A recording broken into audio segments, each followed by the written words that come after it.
حضرت عمر بن خطاب رضی اللہ تعالیٰ عنہ بیان کرتے ہیں، رسول اللہ صلی اللہ علیہ وآلہ وسلم نے فرمایا، تمام اعمال کا دار و مدار نیتوں پر ہے۔ ہر شخص کو وہی کچھ ملے گا جو اس نے نیت کی۔ بس جس شخص کی ہجرت اللہ اور اس کے رسول کی خاطر ہوئی تو اس کی ہجرت اللہ اور اس کے رسول کی خاطر، اور جس کی ہجرت حصول دنیا یا کسی عورت سے شادی کرنے کی خاطر ہوئی تو اس کی ہجرت اس کی خاطر ہے جس کی خاطر اس نے ہجرت کی۔ حضرت عمر بن خطاب رضی اللہ تعالیٰ عنہ بیان کرتے ہیں، ہم ایک روز رسول اللہ صلی اللہ علیہ وآلہ وسلم کی خدمت میں حاضر تھے کہ اس اثنا میں ایک آدمی ہمارے پاس آیا جس کے کپڑے بہت ہی سفید اور بال انتہائی سیاہ تھے۔ اس پر سفر کے آثار نظر آتے تھے۔ نہ ہم میں سے کوئی اسے جانتا تھا، حتیٰ کہ وہ دو زانو ہو کر نبی کریم صلی اللہ علیہ وآلہ وسلم کے پاس بیٹھ گیا۔ اس نے اپنے ہاتھ اپنے رانوں پر رکھ لیے اور کہا، محمد صلی اللہ علیہ وآلہ وسلم، اسلام کے متعلق مجھے بتائیں۔ آپ صلی اللہ علیہ وآلہ وسلم نے فرمایا، اسلام یہ ہے کہ تم گواہی دو کہ اللہ کے سوا کوئی معبود برحق نہیں، اور یہ کہ محمد اللہ کے رسول ہیں، نماز قائم کرو، زکوٰۃ ادا کرو، رمضان کے روزے رکھو، اور اگر استطاعت ہو تو بیت اللہ کا حج کرو۔ اس نے کہا، آپ نے سچ فرمایا، ہمیں اس سے تعجب ہوا کہ وہ آپ سے پوچھتا ہے اور آپ کی تصدیق بھی کرتا ہے۔ اس نے کہا، ایمان کے بارے میں مجھے بتائیں۔ آپ صلی اللہ علیہ وآلہ وسلم نے فرمایا، یہ کہ تم اللہ پر، اس کے فرشتوں، اس کی کتاب، اس کے رسول اور یوم آخرت پر ایمان لاؤ، اور تم تقدیر کے اچھا اور برا ہونے پر ایمان لاؤ۔ اس نے کہا، آپ نے سچ فرمایا۔ پھر اس نے کہا، احساس کے بارے میں مجھے بتائیں۔ آپ صلی اللہ علیہ وآلہ وسلم نے فرمایا، یہ کہ تم اللہ کی عبادت اس طرح کرو گویا تم اسے دیکھ رہے ہو، اور اگر تم اسے نہیں دیکھ سکے تو وہ یقیناً تمہیں دیکھ رہا ہے۔ اس نے کہا، قیامت کے بارے میں مجھے بتائیں۔ آپ صلی اللہ علیہ وآلہ وسلم نے فرمایا، مسئول اس کے متعلق سائل سے زیادہ نہیں جانتا۔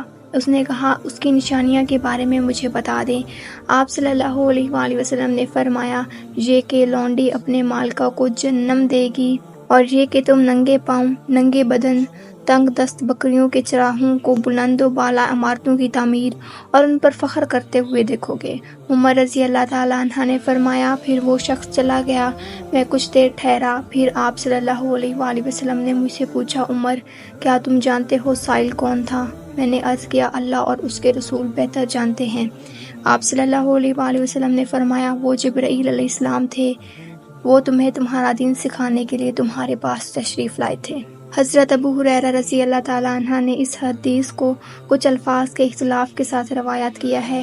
اس حدیث میں ہے، جب تم ننگے پاؤں، ننگے بدن، بہرے گونگے لوگوں کو ملک کے بادشاہ دیکھو گے، اور یہ وقوع قیامت 5 حصوں میں سے ہے جنہیں صرف اللہ ہی جانتا ہے۔ پھر آپ صلی اللہ علیہ وآلہ وسلم نے یہ آیت تلاوت فرمائی، بے شک قیامت کا علم اللہ ہی کے پاس ہے اور وہی بارش نازل کرتا ہے۔ حضرت ابن رضی اللہ تعالیٰ عنہ بیان کرتے ہیں، رسول اللہ صلی اللہ علیہ وآلہ وسلم نے فرمایا، اسلام کی بنیاد 5 چیزوں پر رکھی گئی ہے، گواہی دینا کہ اللہ کے سوا کوئی معبود برحق نہیں، اور یہ کہ محمد صلی اللہ علیہ وآلہ وسلم اس کے بندے اور اس کے رسول ہیں، نماز قائم کرو، زکوٰۃ ادا کرو، حج کرنا اور رمضان کے روزے رکھنا۔ حضرت ابو ہریرہ رضی اللہ تعالیٰ عنہ بیان کرتے ہیں، رسول اللہ صلی اللہ علیہ وآلہ وسلم نے فرمایا، ایمان کی 70 سے کچھ زائد شاخیں ہیں، ان میں سے سب سے افضل یہ کہنا ہے کہ اللہ کے سوا کوئی معبود برحق نہیں، اور سب سے ادنا یہ ہے کہ راستے سے تکلیف دہ چیز کو ہٹا دینا، اور حیا بھی ایمان کی ایک شاخ ہے۔ حضرت عبداللہ بن عمر رضی اللہ تعالیٰ عنہ بیان کرتے ہیں، رسول اللہ صلی اللہ علیہ وآلہ وسلم نے فرمایا، مسلمان وہ ہے جس کی زبان اور ہاتھ سے مسلمان محفوظ رہیں، اور مہاجر وہ ہے جو اللہ کی منع کردہ چیزوں کو ترک کر دے۔ یہ صحیح بخاری کی روایات کے الفاظ ہیں، جبکہ صحیح مسلم کی روایات کے الفاظ ہیں، فرمایا کہ کسی آدمی نے نبی کریم صلی اللہ علیہ وآلہ وسلم سے دریافت کیا، کون سا مسلمان بہتر ہے؟ آپ صلی اللہ علیہ وآلہ وسلم نے فرمایا، جس کی زبان اور ہاتھ سے مسلمان محفوظ رہیں۔